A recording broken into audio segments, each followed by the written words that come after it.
Hello, everyone. My name is Andrew. And my name is Anna. And this is the Culips English Podcast. Hello, friends. Welcome back to Culips. You're listening to Chatterbox, the Culips series for intermediate and advanced English learners that features natural, unedited conversations between native speakers about compelling topics, or maybe a trending current event, or even a hot issue. And today I'm joined by my co-host, Anna. Hello, Anna. Hi, Andrew. How are you? And hello, everyone. Now, Andrew, what's our episode about today? Well, Anna, today we are talking about comfort zones, and we are going to discuss the idea of stepping outside of your comfort zone. Yes, stepping out of your comfort zone. This is a topic I really like, and I think you guys are going to like this one as well. Now, stepping out of your comfort zone means to challenge yourself by doing something that makes you feel stressed or anxious. And actually, stepping out of your comfort zone can be uncomfortable, but it's one of the best ways to have new experiences and grow as a person. Before we get started then, Andrew, let's remind them where they can find their study guide for this episode. Yes, very good idea. So everyone, we do make study guides and transcripts for all of our episodes, and they're designed by our team of expert English teachers to help you build your English skills and reach your English learning goals faster than ever. So to become a Culips member and get unlimited access to all of our study guides, plus some great bonuses like invitations to our monthly live streams and so much more, just visit our website, culips.com, culips.com, and sign up.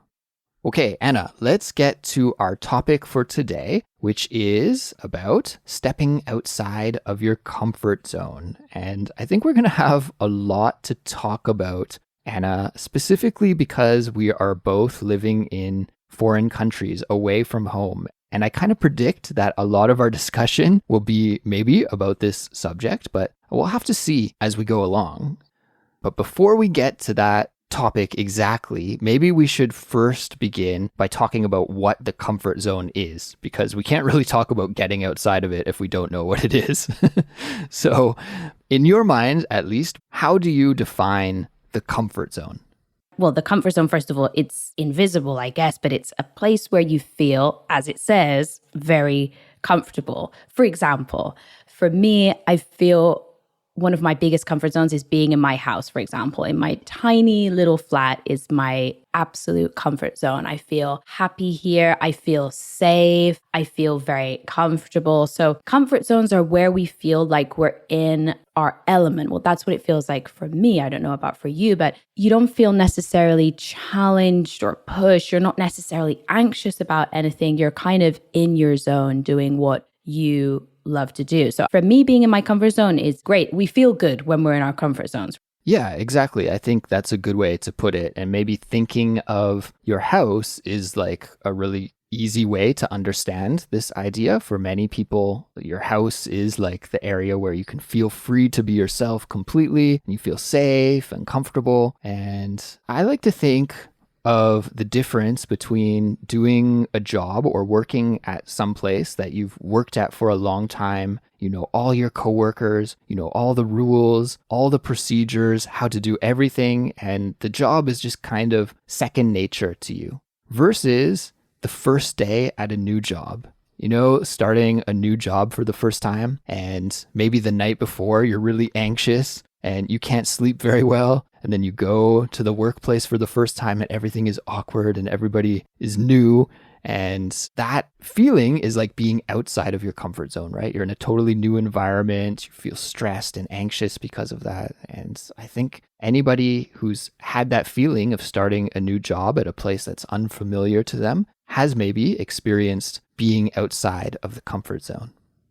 Yeah, I really like that, the way that kind of situation that you painted there, because it's true. Often when you do something repeatedly for a long time, like working in the same company, you're so comfortable. I mean, it's like the epitome of the comfort zone. And actually, Andrew is going to pick up on something really nice that you said, and I'm going to explain it to you guys, which is second nature. something's second nature, it's like you don't even have to think about it. It's automatic. It's like you're on autopilot, I think we would say in English. So there's lots of things that are second nature to us. I mean, me and Andrew, we're teachers. So, when we're preparing things or classes, it's kind of second nature. We don't even need to apply much effort in order to do it. So I really like that phrase there. But yeah, and you feel when you're outside of your comfort zone, you know it.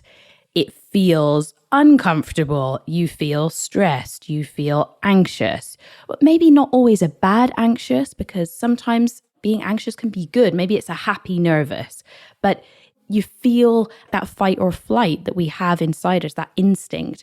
And our bodies, they're like, oh, we're not in a safe place. This is not our usual thing. Like, what's going on? So our body starts playing all these types of tricks on us. So when you're out of your comfort zone, you know it. But again, there's different levels of stepping outside of your comfort zone. It could be like a lot or a little bit. So I guess there's a spectrum of stepping outside of your comfort zone. It doesn't have to be something really big. It can be something small. But you always know, I think, when you're outside your comfort zone or not comfortable.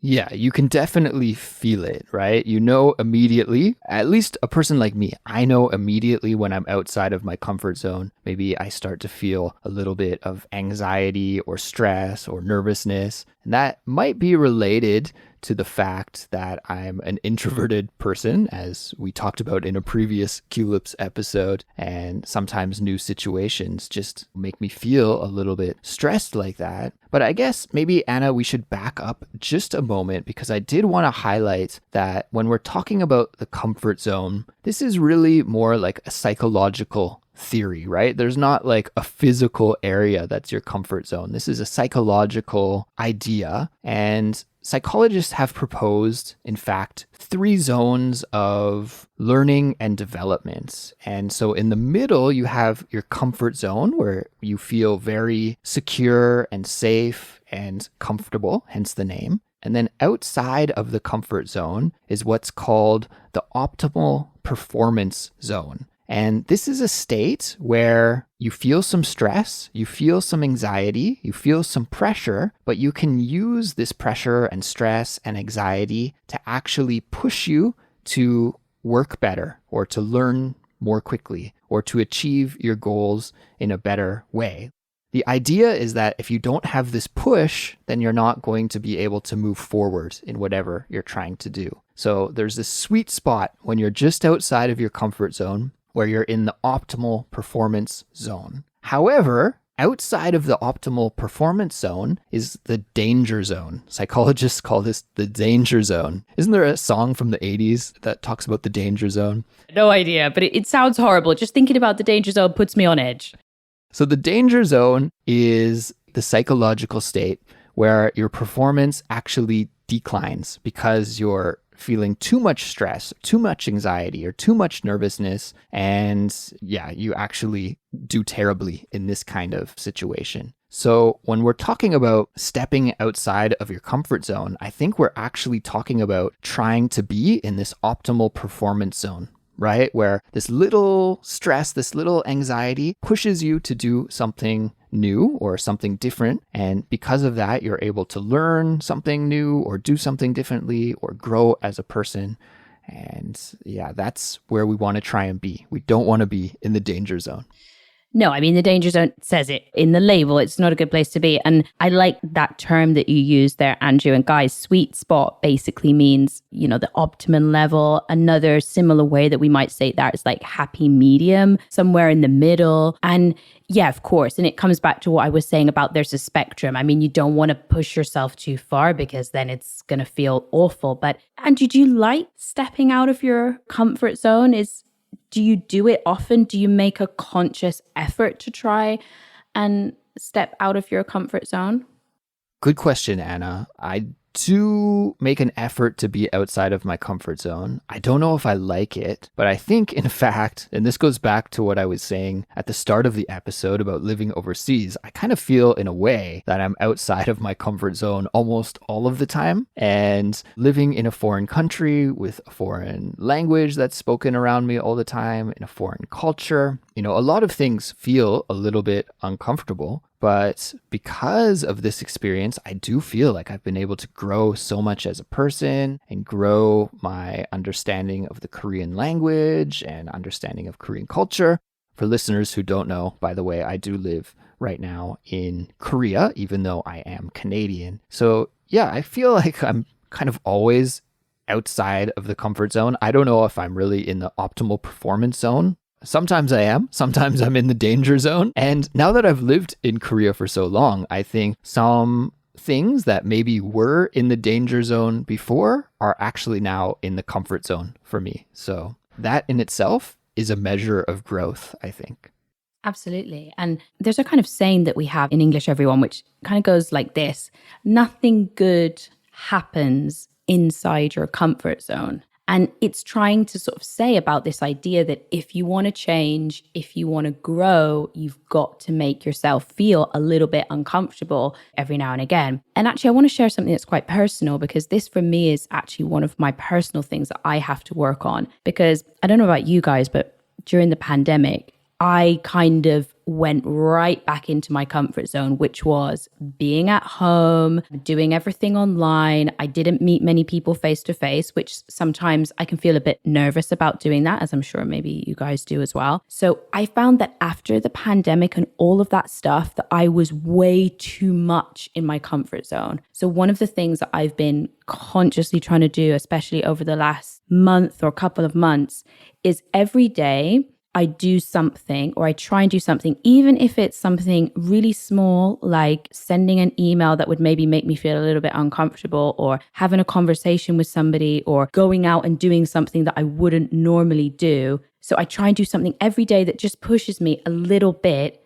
outside my comfort zone. And because I think it's really important, like for me personally, it's really important for me to grow and change. Like I don't want to be in the same situation I am next year. I want to be a better person. I want to be more confident. I want to be not worrying about the things that I worry about now. But it's funny because you've got to work with your mind a little bit, because your mind will tell you, don't do that. You're fine here. Don't go out. Don't meet that person. You're fine here. Stay here. Watch Netflix. Make something on TV. So you have to have a little bit of a battle with your mind getting out of your comfort zone, because it will try and stop you. It will try and keep you where it's comfortable. So I don't know, you guys had that in your head where it kind of got to have this internal battle. But for me, it's super important, this idea. And stepping outside your comfort zone, it's an important term. It's quite overused, but I think it's so important for like personal growth and just trying new things. And okay, sometimes it's going to be an absolute disaster. Sometimes you're going to be in the danger zone and it's going to be awful. But I think overall, if we can get into that optimal performance zone as much as possible, then that's good. That's great, Anna. I love that you're challenging yourself like that with just little things every day. And those little things build up, right? You can use them as stepping stones to work towards bigger goals as well. So I love that. I have noticed that as I've gotten older, it's easier to get outside of my comfort zone. Maybe I don't care as much about what other people think these days as I used to. So I'm more willing to go out of my comfort zone and to put myself out there and to try new things and to challenge myself in that way.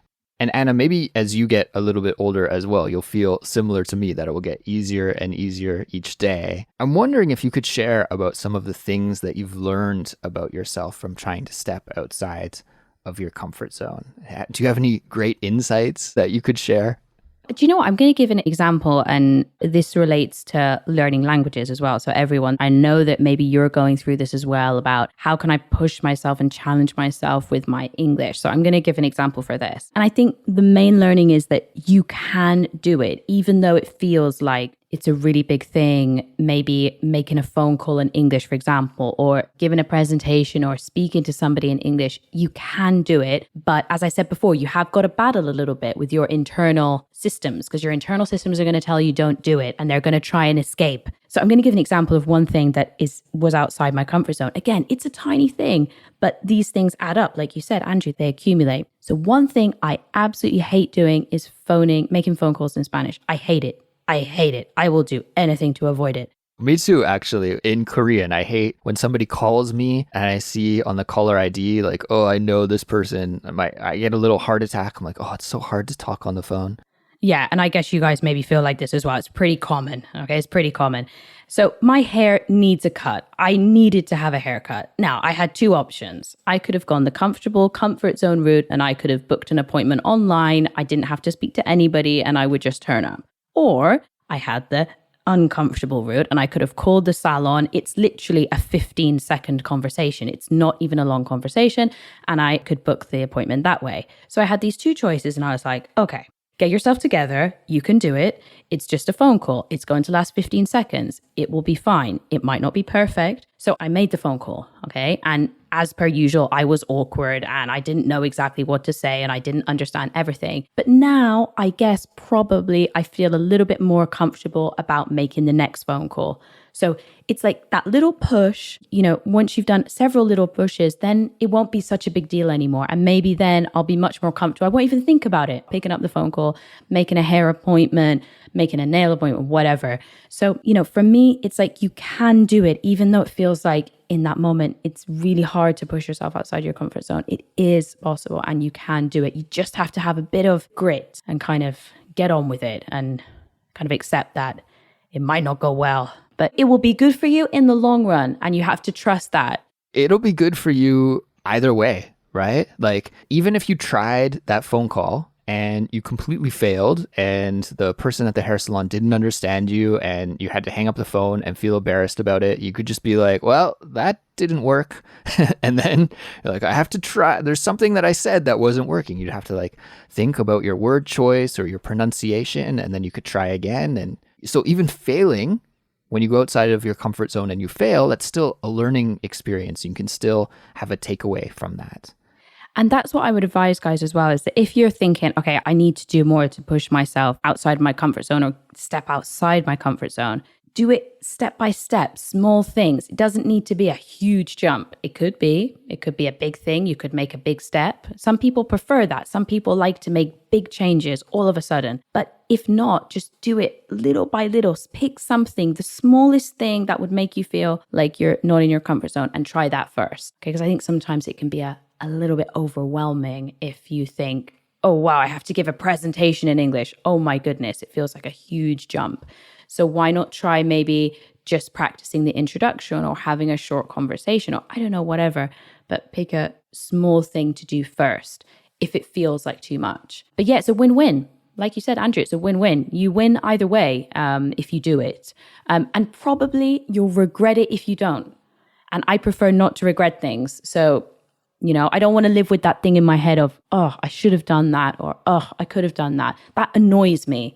I think we're on the same page. We have the same outlook about this, Anna, because my viewpoint is slightly different, but essentially it's the same. My viewpoint is that I want to do this one day. Like, I want to be able to do this goal one day. Like, whatever it is, it could be really about learning any skill, right? I think about this when it comes to running, which is my hobby. Like I have goals about trying to run a marathon in under 3 hours. That's my goal. It's like, I want to do that one day. Well, I can't do that if I don't train, if I don't practice, right? So like, I have to take those steps if I want to achieve my goal. I have goals of wanting to be really fluent in the Korean language. And if I don't do those little things to practice, then I'll never do that. So it's like, I try to envision my future self who has accomplished those goals, had to do those little steps in order to accomplish them. So I totally get that it's necessary to push ourselves in this way. And Anna, I wanted to run a comment by you that was left by one of our Culips members on our website. And this member has the username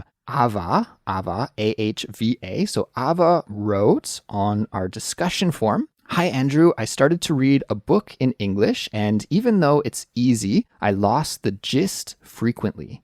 Now, the gist means like the main idea, right? So I lost the gist, I lost the main idea frequently, and it takes me a long time to read a few pages. Do you think it's a good idea to read the same book at the same time in my own language, or is it better that I continue only in English?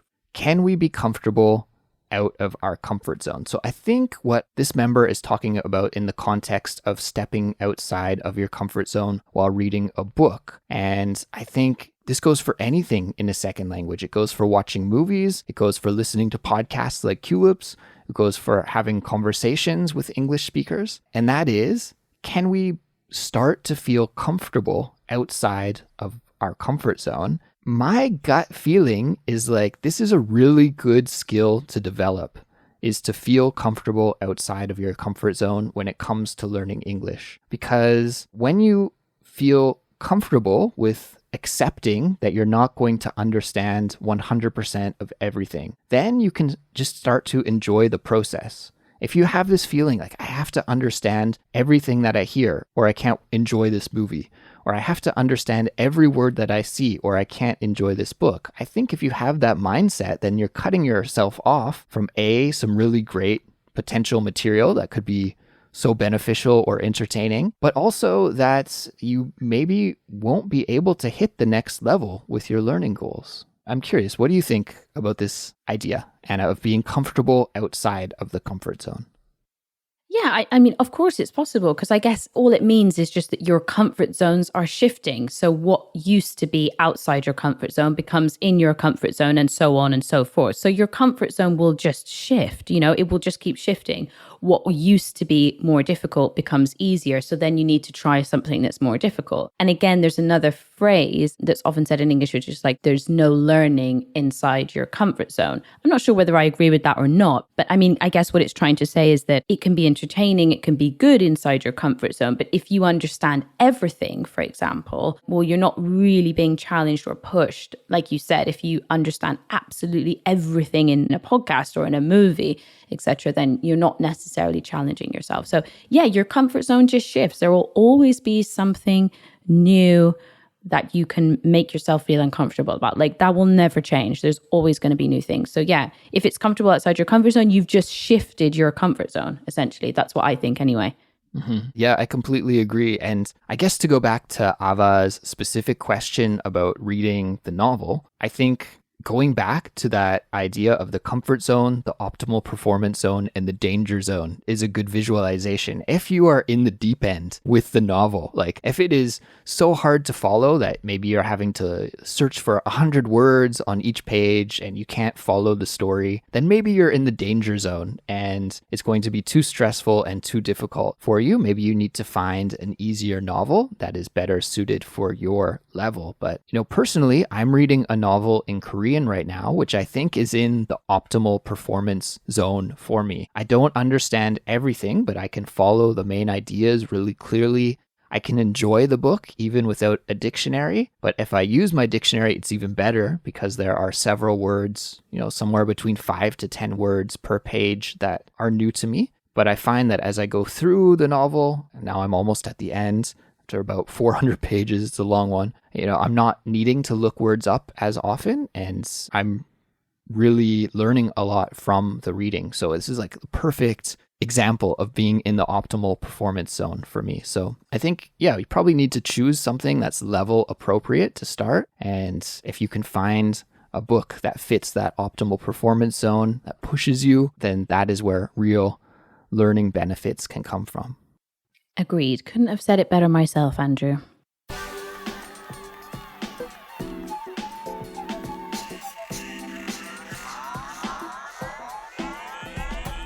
And I think that will bring us to the end of this episode. So I want to thank everybody for listening. And guys, congratulations on doing some English listening practice today. This is exactly what you need to be doing to build your English skills. And Anna and I would love it if you could contribute to the conversation. We would love to know what you think. And you can do that by leaving a comment on our website.